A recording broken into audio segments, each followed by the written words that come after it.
Bien-aimés dans le Seigneur, bienvenue à notre émission de ce jour. Nous vous saluons tous au nom de Jésus. Nous sommes dans la joie de vous retrouver encore nombreux à nous suivre en ce jour. Nous voici encore avec l'émission Le Parcours sur Évangile TV, le corps du Christ, I Am Sokro. Nous saluons toute la Côte d'Ivoire et tous ceux qui nous suivent à travers le monde. Nous sommes dans la joie de partager la parole de Dieu avec vous. Sans plus tarder, je vais passer la parole au pasteur. Que Dieu vous bénisse. Bien-aimés, que la paix de Jésus soit dans vos maisons, la paix de Christ qui surpasse toute intelligence. Et c'est lui qui nous la donne. Nous devons être en paix avec lui. Bien-aimés, nous allons continuer avec l'émission commencée il y a quelques sessions.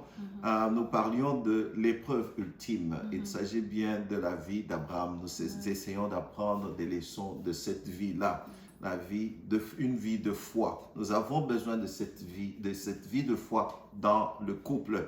Nous parlions de l'épreuve ultime. Vous connaissez l'épreuve ultime. Abraham a été tenté par Dieu, éprouvé plutôt par Dieu pour offrir son enfant. La première des choses que nous avions évoquées, la première leçon, sachant que dans notre vie, et même dans le cadre du couple, les petites épreuves précèdent les grandes épreuves.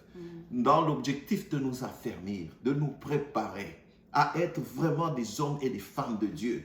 Parce qu'après cette grande épreuve, c'est quand les bénédictions viennent. Dieu veut que nous puissions toucher son cœur. Dieu veut à la fin conclure, maintenant je sais que tu m'aimes. Parce qu'il s'agit de lui, il ne s'agit pas de nous. Je le dis toujours dans le cadre du couple. Et si c'était, je sais que le mariage, les gens attendent la procréation, attendent d'être des compagnons de vie, attendent de s'entraider. Mais à la fin, moi, je trouve toujours que le mariage, Dieu l'a prévu pour que nous puissions être à l'image de Jésus-Christ. Quand il met deux personnes ensemble, pour que ces deux travaillent ensemble, ces deux parfois se contredisent même, c'est pour sortir en nous ce qu'il y a de meilleur. C'est ça, moi, l'image que je vois dans le mariage, la plus grande image. Alors, Dieu va envoyer des épreuves pour nous affermir. Dieu a besoin des couples solides. Je ne cesserai de le dire. Un bon mariage est un instrument puissant entre les mains du Seigneur. Dieu en a besoin pour nos églises, pour nos communautés, pour nos pays. Et voilà comment les petites épreuves vont précéder la plus grande. Et après la grande épreuve, Dieu nous bénit. Nous le verrons à la fin. Deuxième leçon que nous pouvons apprendre, c'est que les grandes épreuves viendront, nous pouvons les passer. Mais à quelques conditions. À condition que d'abord, notre obéissance soit prompte. Quand Dieu a visité Abraham, il lui dit, va, prends ton fils, ton unique, celui que tu aimes. Bien-aimé, je souligne, celui que tu aimes, c'est là que ça va frapper, sur ce que tu aimes. Prends ton unique et va. Il n'a pas hésité, la Bible nous dit que le lendemain, Abraham est parti. L'obéissance doit être prompte. Deuxièmement, nous ne devons rien garder pour nous. Pas de réserve. Donner tout ce que nous avons. Dieu attend. C'est pourquoi il a souligné ton unique, celui que tu aimes. Nous n'allons pas garder certains aspects de notre vie pour nous consacrer à Dieu. Il dit que ça je garde pour moi et ça je donne à Dieu. Et bien aimé dans le couple, cela est plus qu'important. L'obéissance. Écoutez Dieu. Dieu t'a donné un mari, Dieu t'a donné une femme. Considère-le. Nous avons des difficultés à obéir à Dieu. On dit à la femme, respecte l'homme, sois soumise. On dit à l'homme, aime jusqu'à te sacrifier. Nous avons des difficultés à obéir déjà à ce niveau-là. Notre obéissance doit être prompte. Et quand tu obéis, bien-aimé, tu ne dois rien réserver. Dieu nous demande, ça c'est déjà le début. Alors, quand nous obéissons, bien-aimé, là, Dieu nous a fermés davantage. Il envoie. Je vais d'abord m'arrêter là pour donner la parole à maman pour continuer. Amen. Oui, Dieu tient à nous affermir, c'est pour nous rendre, utiles à son œuvre. Amen. Alors, quand Dieu met un homme et une femme ensemble, il a prévu ça, c'est pour nous aider, parce que à l'église, on est en public. Dans les groupes, on est en public. on ne sait pas, en fait, on se cache dans le groupe.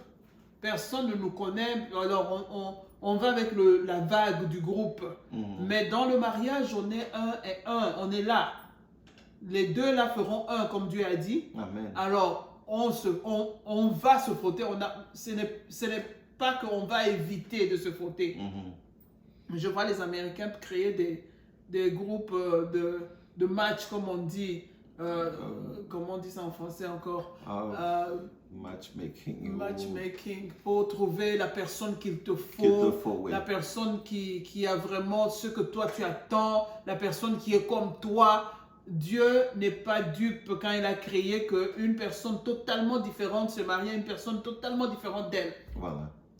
Parce que les deux caractères doivent se frotter comme à l'église. Les deux caractères vont se frotter. Pourquoi? Parce que nous devons nous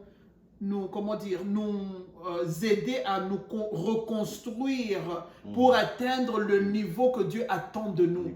Alors, l'image de Christ dans le couple, c'est l'endroit vraiment où Dieu a mis ça en pratique. Amen. C'est là où deux personnes qui prétendent s'aimer vont prouver à elles deux qu'elles s'aiment sérieusement. Amen. Avant de prouver à Dieu que voilà, nous t'aimons. Nous aimons crier à l'église, Seigneur, je t'aime, il faut voir comment nous nous sacrifions. Mais est-ce que réellement nous aimons Dieu quand nous n'arrivons pas à prouver cet amour-là à la personne que Dieu a mise juste à côté de nous? Amen. C'est notre compagnon de tous les jours, Amen. Notre mari, notre femme.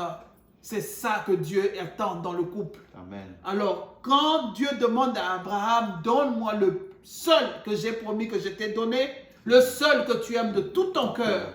Bien-aimé, il y a quelque chose que tu aimes de tout ton cœur, que quand tu entres dans le mariage, il y a des moments où tu dois renoncer à cette chose-là et la laisser tomber pour que ça marche dans le mariage. Amen. Et encore une fois, je sais que beaucoup d'entre nous vont jouer là-dessus pour dire, voilà, forcer à l'autre de t'accepter comme tu es. Non, non, non, on a bien dit qu'on entre là-bas pour arriver à changer, comme quand on était dans le monde, le jour où on a accepté Christ, on a accepté de devenir une nouvelle créature. Amen. Quand on se marie, ce n'est plus la jeune petite fille, ce n'est plus le jeune beau gars, mais c'est deux personnes qui acceptent de changer, laisser tomber le moi personnel, laisser tomber l'ancien moi, devenir le nouveau moi pour que cette histoire marche. Amen. Quand tu entres dans le couple, c'est pour aider l'autre à arriver à l'image parfaite de Jésus. Pas pour détruire ou pour étouffer l'autre avec ce que moi je suis, ce que moi je veux. C'est là que l'obéissance d'Abraham l'a aidé.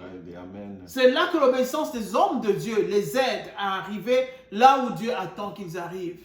Nous entrons dans le mariage avec nos intérêts personnels. Moi, on ne me marche pas sur le petit doigt. Moi, je suis l'enfant de quelqu'un. Moi, ça ne se passe pas comme ça. Mais bien aimé, on oublie qu'au fait, on n'est pas entré pour nous. On est entré pour l'autre. C'est la Bible qui nous dit. Amen. Tant que ça ne dépend de toi, sois en paix avec tous. En commençant par le conjoint à côté de toi. Amen. 2, ne passe pas tes intérêts avant les intérêts des autres. C'est pas moi qui le dis, c'est la Bible. Qui le dit, amen. Alors, avant, moi on doit me plaire, moi on doit me faire la bonne sauce, moi on doit me faire l'amour, moi. Pouvons-nous changer ça en moi je dois. Ça va nous aider. Ça va beaucoup nous aider. Parce que quand nous allons devant Dieu, ce n'est pas seulement que Dieu doit faire, on a des choses que nous devons faire pour Dieu. Amen. Et dans le mariage, c'est la même chose. Donc, bien aimé, le mariage, c'est le premier ministère que Dieu nous a donné. Nous réussissons dans ce ministère, nous allons de l'avant. Voilà pourquoi il est très important, avant d'entrer dans le mariage, de se préparer avec qui nous entrons dans ce mariage-là. Pour que la balle n'entre pas de notre camp, au lieu d'entrer dans le camp de l'ennemi. Amen. Nous devons, ça, on a toutes les émissions sur les jeunes qui doivent se préparer au mariage. C'est là qu'il faut commencer. Quelle personne j'ai rencontrée? Est-ce que cette personne va m'aider à accomplir la volonté de Dieu? Est-ce que cette personne va être une facilité pour moi pour réussir? Est-ce que je serai une aide pour cette personne? Est-ce que je serai une réussite pour cette personne? C'est là qu'il faut commencer. Amen. L'amour avec Dieu, ça commence par un engagement solennel. Amen. Abraham a juste entendu la voix de Dieu. Il a obéi. Quitte ton père, quitte toute ta patrie. Amen. Suis-moi, va là où moi je te dirai d'aller. La première obéissance d'Abraham a montré déjà ce que la fin d'Abraham serait. Amen. Toutes les épreuves qui sont venues, tant que Dieu parlait, Abraham lui se soumettait. C'est ce que nous devons faire même dans nos mariages. Quand Dieu dit non, Dieu a forcé un prophète d'aller épouser une prostituée pour nous montrer qu'il y a des moments où il envoie quelqu'un de mauvais pour que toi tu transformes la personne. Amen. Amen. D'ailleurs, on nous dit dans le mariage que si vous êtes chrétien et vous vivez avec quelqu'un qui n'est pas chrétien, vous pouvez consentir à vivre avec la personne. Qui sais-tu que c'est toi qui vas sanctifier cette personne? On ne dit pas la sauver, mais ton influence sera sur toi. Et, je m'excuse, et sur les enfants. Alors, je disais, comme maman vient de le dire, si vous prenez le conjoint ou la conjointe comme un don de Dieu, bien-aimé, Dieu vous bénira. Je m'excuse. Je laisse maman parler et nous allons continuer après. Aujourd'hui, je souffre un peu. Que Dieu vous bénisse. Oui, comme papa vient de dire, quand vous prenez ce que Dieu vous a donné entre les mains comme une bénédiction, comme un cadeau qui vient du ciel, vous allez vous battre pour garder ce cadeau-là. Vous allez vous battre pour l'apprécier à sa juste valeur.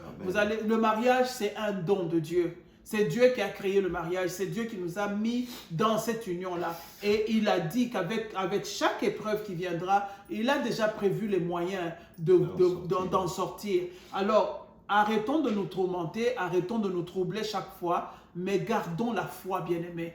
Papa a commencé ce message en disant que c'est la foi qui va nous tenir, même dans le mariage. C'est la foi qui nous tiendra, bien-aimés. On peut réussir, on peut passer l'épreuve ultime. Amen. Que ce ne soit pas comme nous disons souvent, nous sommes des humains, comme je le disais au début, Jésus était Dieu. Nous pouvons passer l'épreuve ultime. Abraham nous l'a démontré, Jésus-Christ lui-même est venu. Bien-aimés, nous pouvons passer cette épreuve, nous pouvons réussir. Donc la plus grande leçon, nous pouvons réussir à condition que notre obéissance soit prompte et que nous ne puissions rien garder. Donner tout pour le Seigneur, c'est-à-dire un engagement solide. Et c'est ce qui manque aujourd'hui. Un engagement ferme. J'ai choisi le Seigneur, ma vie passée, elle est passée. Voici, je vis en nouveauté de vie. Et je prends l'autre comme un don de Dieu pour faire la gloire de Dieu, bien-aimé. Voilà une obéissance prompte et une obéissance complète. Et quand elle est là, nous sommes sur le bon chemin pour que le mariage soit béni, notre vie soit bénie, nos églises, en étudiant la vie d'Abraham, voilà ce qu'on apprend. Nous allons continuer avec le point qui reste dans les émissions prochaines. Que Dieu vous bénisse. Amen.